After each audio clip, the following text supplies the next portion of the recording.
Halo, selamat siang. Jumpa lagi. Hari ini edisi Senin. Saya hadir untuk memberikan edukasi terkait permasalahan hukum. Video ini saya tujukan kepada aktivis penggiat hukum dan pemerhati kebenaran yang merindukan keadilan sebagaimana ketentuan undang-undang. Rekan sekalian,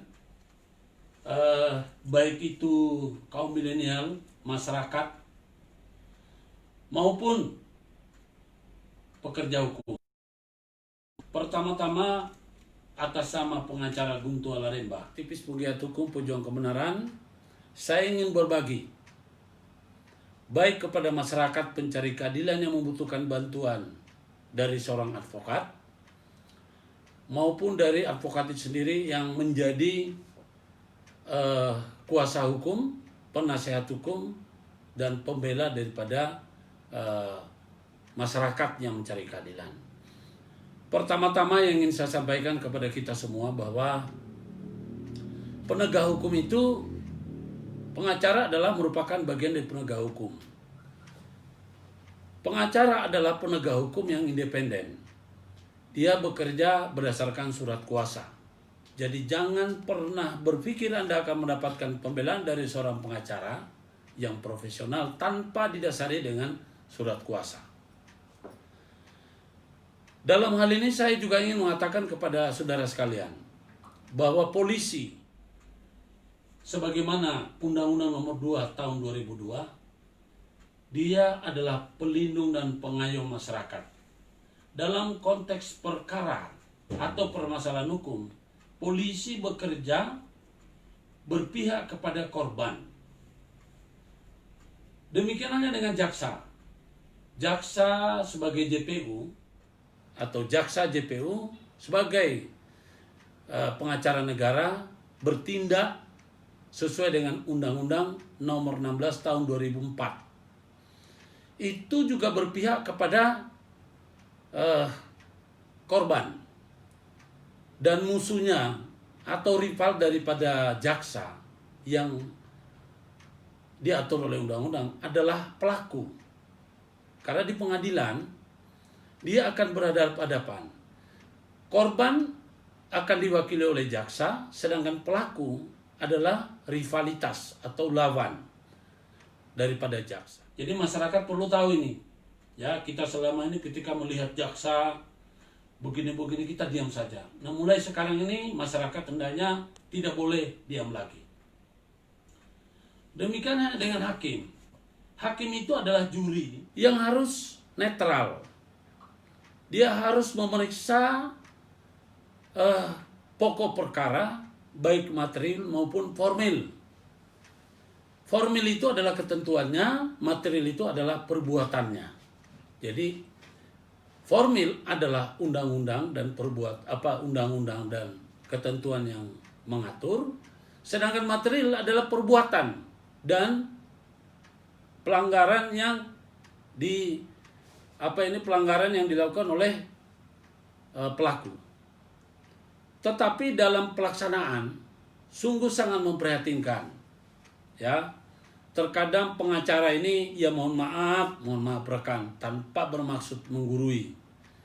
Kita mulailah sadar bahwa keberadaan kita ya di dalam menegakkan hukum sebagaimana undang-undang advokat ya. Kita ini independen. Harusnya ketika sudah mendapatkan kuasa, kita harus berada benar-benar membela kepentingan daripada klien. Nah, banyak yang saya jumpai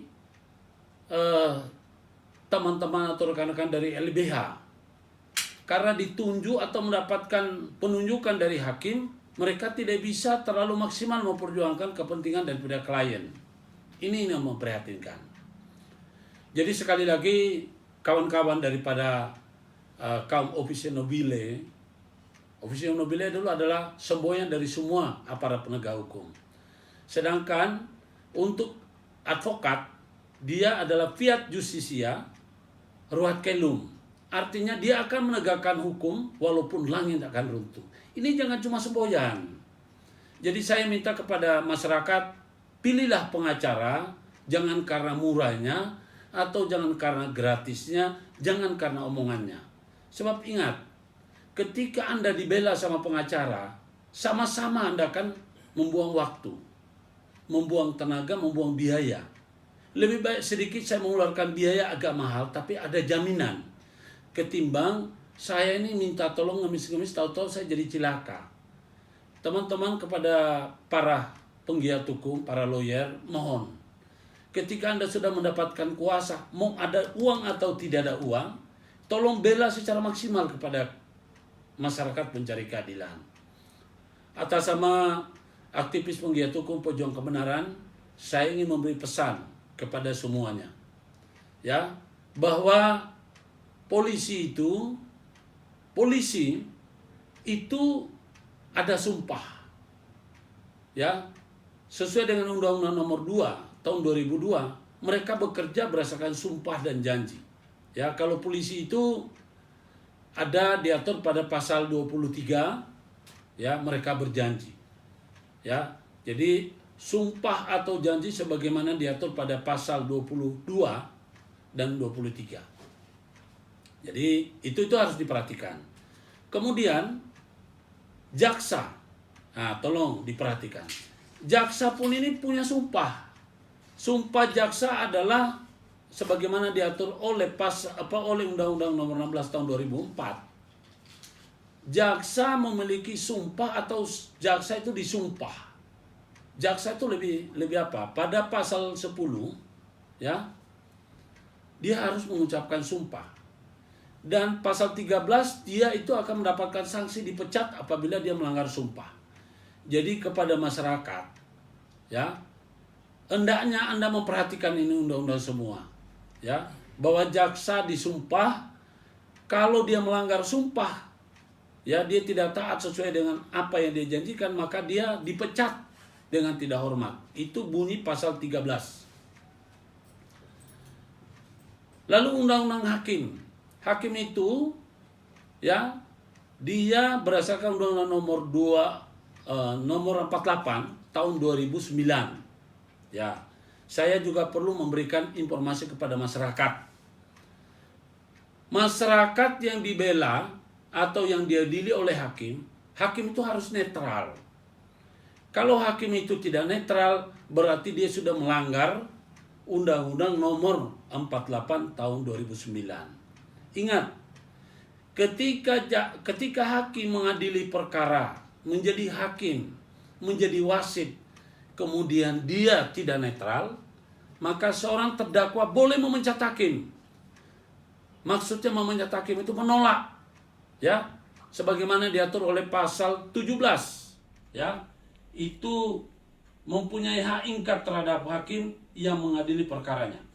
Itu diperhatikan.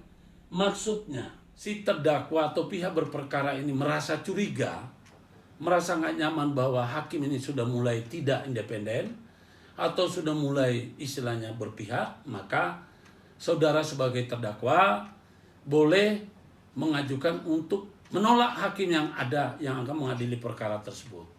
Jadi itu diatur oleh Undang-Undang Nomor 48 tahun 2009 pasal 17. Jadi saya minta kepada masyarakat, ya, yang merasa tidak melakukan kesalahan, kemudian yang merasa tidak melakukan kejahatan dan tidak melakukan pelanggaran, Anda harus kuat menolak. Mulai dari proses hukum Anda harus melawan. Sudah bukan lagi zamannya kita harus mengikuti apa kata polisi, apa kata jaksa, apa kata hakim. Ingat, yang mau dipenjara itu bukan hakim, yang mau dipenjara bukan jaksa, yang mau dipenjara itu bukan polisi, ya. Kalau mereka melanggar, ya, misalnya memalsukan dokumen apa, paling-paling mereka cuma dapat sanksi administrasi. Sedangkan kita masyarakat biasa memalsukan pidana 7 tahun. Ya. Jadi saya minta kepada masyarakat harus kencang. Mulai sekarang saya minta kepada masyarakat, ketika Anda merasa dijolimi, jangan mau dihukum penjara. Minta hukuman mati. Kenapa? Karena tidak ada artinya kita hidup dengan hanya sekedar dikarangkan hukuman. Mulai sekarang, saya bukan mau provokasi, tapi sudah saatnya kita melawan kezaliman. Karena aparat penegak hukum itu digaji oleh negara menggunakan uang rakyat dan mereka disumpah. Tapi mereka nggak benar. Nah, ketika mereka nggak benar, lawan aja. Ya, Pak Hakim, daripada Pak Hakim hukum saya tidak pernah melakukan kesalahan, lebih baik sekalian siapkan regu tembak. Ya, sorry, saya bukan memprovokasi. Saya dari Mahkamah Kebenaran. Saya sudah pernah membuktikan, saudaraku. Ya, jadi saya pikir hari ini edukasi kita nggak akan terlalu panjang. Saya hari ini tampil sangat singkat. Mudah-mudahan edukasi ini bisa diterima dengan baik oleh masyarakat luas sehingga ada tambahan pengetahuan. Tunggu penayangan kami berikutnya. Tapi saya pesan jangan lupa ikuti YouTube pengacara Guntur Laremba dan subscribe. Ya, tekan tombolnya, ya, berikan komen, lalu Anda like dan sebarkan kepada teman Anda. Dengan begitu, Anda telah membantu kami untuk memberikan edukasi kepada masyarakat tentang masalah hukum. Kita harus berani melawan kezaliman. Kita harus berani menyuarakan kebenaran. Kita harus berani melawan tirani-tirani yang namanya apa? Polisi nakal, jaksa nakal, hakim nakal. Assalamualaikum warahmatullahi wabarakatuh. Salam kebenaran, salam kebenaran, salam kebenaran. Equality before the law.